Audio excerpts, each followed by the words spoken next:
నమస్తే. Operation కగార్‌తోని central government Modi గారి నేతృత్వంలోని నక్సల్స్ అందరినీ కూడాను ఇంకా తుదముట్టించేసాము, అంతం చేసేసాము, కుకట వేళ్ళతో పెకిలించేసాము. సో ఇది ఓవరాల్‌గా వాళ్ళు చాలా సాటిస్ఫైడ్. సో ఎక్కడ కూడా నక్సలిజం అనేది లేదు. సో రీసెంట్ గా కూడా చూసాము, బయటికి జనజీవన స్రవంతిలో కలిసిన వాళ్ళు కూడా వాళ్ళ యాక్టివిటీస్ వాళ్ళు చేస్తూ ఉన్నారు. అవి కూడా మనం చూస్తూ ఉన్నాం. బట్ అయినప్పటికీ కూడా ఇంకా సెంట్రల్ గవర్నమెంట్ నుంచి అంటే మోదీ నుంచి ఒక పిలుపు వినిపిస్తుంది. దిమాంగి నక్సల్స్ ఇప్పుడు కొత్తగా వినిపిస్తుంది. సో ఇటువంటి మైండ్ సెట్స్ ఉన్న వాళ్ళు ఉన్నారు, లేదు ఇలాంటి వాళ్ళు ఇంకా ఎక్కడో ఉన్నారు, ఇటువంటి వాళ్ళందరినీ కూడా వేరు పారేయండి అని చెప్పి. సో వాళ్ళని ఏరేయండి అని అంటే ఇంకా ఎవరైనా ఉన్నారా, లేకపోతే అటువంటి మైండ్ సెట్ ఉన్న వాళ్ళనా, అసలు ఆయన ఉద్దేశం ఏంటి? ఒక రకంగా మోదీ భయపడుతున్నారు అనేది కూడా ఇప్పుడు వార్త ట్రోల్ అవుతుంది. సో ఇది మనం ఒకసారి మాట్లాడదాము, దీని మీద మంచి అనాలిసిస్ తీసుకుందాము. సీనియర్ జర్నలిస్ట్ దాము బాలాజీ గారు నుంచి. సార్ నమస్తే. నక్సల్స్ విన్నాం మనం, కానీ దిమాగ్ నక్సల్స్ ఏంటి అసలు? దిమాగి నక్సలైట్ అనేది ఆయన పదం వాడాడు. అంటే ఇప్పుడు రెడ్ ఫోర్ట్ నుంచి స్వాతంత్ర దినోత్సవం సందర్భంగా ఆయన జాతిని ఉద్దేశించి మాట్లాడుతున్నప్పుడు సో నక్సలైట్ల సమస్యను మేము తుదముట్టించగలిగాము. 2014 ముందు 14లో మా గవర్నమెంట్ ఏర్పడినప్పుడే మేము హామీ ఇచ్చాము, నక్సల్ ముక్త భారత్ని తీసుకొస్తామని. అది మేము ఆల్మోస్ట్ చేసాము, ఇంకా కొంత ఉంది, అది కూడా చేసేస్తాము. అయితే ఇప్పుడు అది సమస్య కాదు, ఎందుకంటే అక్కడంతా కూడా డెవలప్మెంట్ మొదలైంది. మన త్రివర్ణ పతాకం అక్కడంతా కూడా ఎగురుతూ ఉంది ఈరోజు. సో అది మేము సాధించిన విజయంగా చెప్పుకున్నాడు. అక్యురేట్గా ఆయన చెప్పిన దాంట్లో వాస్తవం ఉంది. ఆయన విజయం అనుకున్నప్పుడు అది విజయమే. మావోయిస్టులని కంప్లీట్గా లేకుండా చేయడం అనేది సాధ్యం కాదని చాలామంది నమ్ముతూ వచ్చారు. సాధ్యమని నిరూపించింది బీజేపీ ప్రభుత్వం. మోడీ, షా కలిసి, అమిత్ షా కలిసి మావోయిస్టులను ఏరివేయడం సాధ్యమే అనేది వాళ్ళు నిరూపించారు. అది సక్సెస్ అయినట్టే క్లియర్గా. అయితే అంతటితో ఆయన ఆగి ఉంటే బాగుండేది. కానీ ఆయన ఏం చెప్తున్నాడంటే దిమాగి నక్సల్స్ ఇంకా ఉన్నారు, ఐడియాలజీ ఇంకా ఉంది, వాళ్ళు వెయిట్ చేస్తున్నారు మళ్ళీ హింసని ప్రేరేపించాలని ఈ దిమాగి నక్సలైట్లు. సో వాళ్ళని కానీ వదిలేస్తే మళ్ళీ హింస మొదలవుతుంది, మళ్ళీ మావోయిజం వస్తుంది. సో వాళ్ళని కూడా గుర్తించి ఒంటరిని చేయాలి అనే పదాలు ఆయన వాడాడు. ఐసోలేట్ చేయాలని. మామూలుగా ఐసోలేట్ అనే దానికి చాలా మీనింగ్స్ వస్తాయి. వాడిని ఐసోలేట్ చేయండి అంటే వాడిని వేసేయండి అని మామూలుగా, అంటే అంతం చేయమని. అంటే ఇక్కడ 2-3 కాంటెక్స్లు మనం చర్చించాలి. ఒకటి, ఇప్పటి వరకు దిమాగి నక్సల్ అయిన పదం వాడలేదు, అర్బన్ నక్సల్స్ వాడారు. ఫస్ట్ టైం ఈయన దిమాగి నక్సల్స్ అన్నాడు. అంటే బ్రెయిన్లో ఆలోచనలో కూడా మావోయిస్టులని సపోర్ట్ చేయకూడదు, అలాంటి ఆలోచన ఉంటే కూడా వాళ్ళు డేంజరస్ అంటున్నాడు. ఇది ఎక్స్ట్రీమ్ అన్నమాట. అంటే మోడీ ఇటీవల జరిగిన దాంట్లో నుంచి నేర్చుకోకపోగా రివర్స్లోకి వెళ్తున్నాడు. ఏం నేర్చుకొని ఉండాలి ఆయన? మనం ఈ అణచివేత వల్లే తిరుగుబాటు వచ్చింది.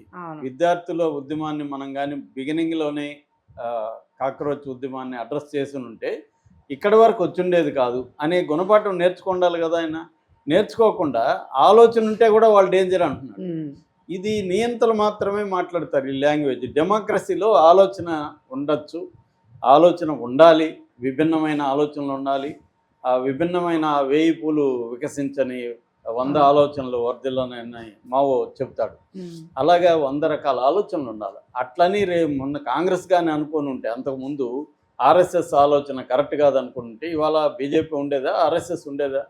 వీళ్ళ ఆలోచన మాత్రం కరెక్ట్ అని వీళ్ళు ఎలా సపోర్ట్ చేసుకుంటారు. దానికి భిన్నమైన ఆలోచనలు కూడా డెమోక్రసీలో ఉండాలి. భిన్నత్వం అనేది డెమోక్రసీకి ఫౌండేషన్. డిఫరెన్సెస్ అనేది, డిఫరెంట్ ఒపీనియన్ ఉంటుంది, డిఫరెంట్ ఆలోచనల ధోరణులు ఉంటాయి. మార్క్సిజం అనేది, కమ్యూనిజం అనేది ప్రపంచానికి ఎంతో మేలు చేసింది, ఎంతో చెడ్డ కూడా చేసింది. కానీ అది దాన్ని కంప్లీట్గా తుడిచిపెట్టడానికి లేదు. ఇవాళ మావోయిస్టు లేకపోతే మార్క్సిస్టు ఆలోచన లేకపోతే ఇన్ని ఉద్యమాలు వచ్చిండేవే కాదు. అసలు స్వాతంత్ర ఉద్యమంలో కూడా ఆ ధోరణి ఉన్న వాళ్ళు భగత్ సింగ్లు వాళ్లే కదా. ఇవాళ మరి భగత్ సింగ్ని పూజిస్తున్నావు, భగత్ సింగ్ ఆలోచన ఉంటే మాత్రం డేంజర్ అంటున్నావు. భగత్ సింగ్ ఆలోచనే కదా ఇవన్నీ. అసలు ప్రాబ్లం మావోయిస్టులు ఎందుకున్నారు, ఈ బయటంతా ఎందుకు లేరు, ఈ మైదాన ప్రాంతాల్లో ఎందుకు లేరు మావోయిస్టులు? వాళ్ళ అవసరం సమాజానికి లేదు.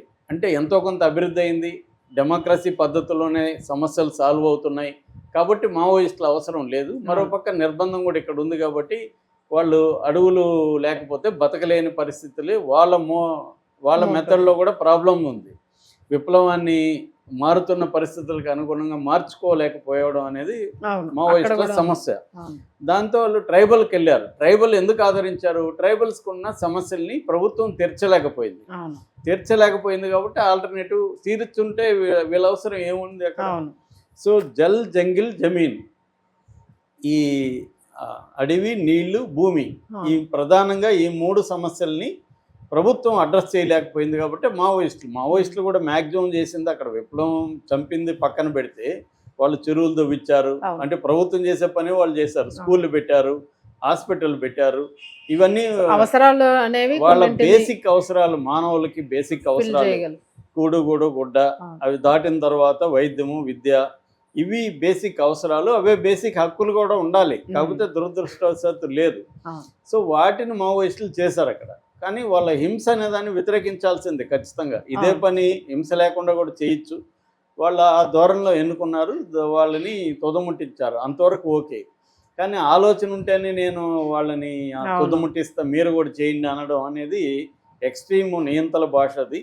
దీనివల్ల అంటే ఆయనకి ఈ కాక్రోచ్ ఉద్యమం వల్ల భయం ఏర్పడి అసలు ఈ ఆలోచననే చంపేద్దామని డిసైడ్ అయ్యాడు. అది సాధ్యం కాదు, మోడీ వల్ల కాదు. అంతకు ముందు కూడా హిట్లర్లు అందరూ పోయారు తప్ప ఆలోచనల్ని తుడిచేయడం అనేది, ఆలోచన ఉండేవాడు అంతా కూడా డేంజర్ అనడం అనేది సాధ్యం కాదు. దానివల్ల ఇంకా వ్యతిరేకత మోడీకి పెరుగుతుంది. చాలామంది ఇప్పుడు విశ్లేషకులు చెప్తున్నది ఏమంటే, మోడీ కానీ బీజేపీ కానీ ఈ ఉద్యమం నుంచి ఏమి నేర్చుకోవట్లేదు, వీళ్ళు మళ్ళీ పాత పద్ధతుల్లోనే అణచివేత రూపంలోనే చేద్దాం అనుకుంటున్నారు. దానివల్ల ఇంకా పెరుగుతుంది. మనం పక్కనే బంగ్లాదేశ్లో చూసాము, ప్రెసిడెంట్ పారిపోయి రావాల్సిన పరిస్థితి. పక్కన నేపాల్లో చూసాము. వీటన్నిటి గుణపాఠం నేర్చుకోవాలి. మన దేశంలో కూడా ఎప్పుడైనా ఇలాంటి పెద్ద ఉద్యమం వచ్చిందా?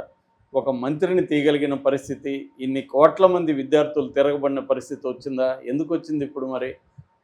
ఎందుకంటే ఎకనామిక్ పరంగా కొంతమందికే మొత్తం దోచిపెడుతున్నారు. అద్వానీలు, అదానీలు, మొత్తం ఆ ఫ్యామిలీ బిజినెస్లే 138 లక్షల కోట్లు ఉన్నాయనేది మొన్న ఒకటి సర్వే వచ్చింది బయటికి.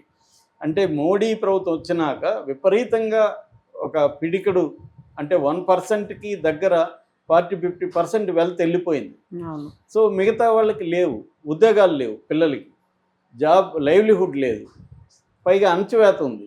దాంతో తిరగబడతారు ఆటోమేటిక్. సో చావులకి సిద్ధమైపోతారు. సో ఎంతమందిని అణచివేయచ్చు? ఎవరినో ఒకరినో ఇద్దరినో. మావోయిస్టులు అంటే తక్కువ మంది ఉంటారు, ఏరేయచ్చు. వీళ్ళు కోట్ల మంది ఉన్నారు. మనకి 15 ఇయర్స్ నుంచి 35 ఇయర్స్ ఏజ్ గ్రూప్లో 60 కోట్ల మంది యూత్ ఉన్నారు ఇండియాలో. వీళ్ళందరిలో తిరుగుబాటు వచ్చింది అనుకోండి, ఏం చేస్తారు? సో నేను పదే చెప్తుంటాను, మన ఫ్రాయిడ్ కొటేషను, మనుషుల చరిత్ర నుంచి ఏమి నేర్చుకోరని. వీళ్ళు కూడా ఏమి నేర్చుకోవట్లేదు. నేర్చుకోకపోతే మాత్రం ఈ గుణపాఠం 2029లో చాలా సీరియస్గా ఉంటుంది మోడీకి. ఆల్రెడీ నిన్న ఒక సర్వే వచ్చింది. ఆ సర్వేలో ఎన్డీఏ ప్రభుత్వం ఓడిపోబోతుందని, ఇండియా కూటమి గెలవబోతుంది అనేది క్లియర్గా సర్వే ఉంది. సో ఇవన్నీ మాకు అనవసరం, మేము తొక్కేస్తాము, ఐడియా ఉంటే, ఆలోచన ఉంటే కూడా తొక్కేస్తాం అన్నట్టుగా ఇవాళ మాట్లాడడం మాత్రం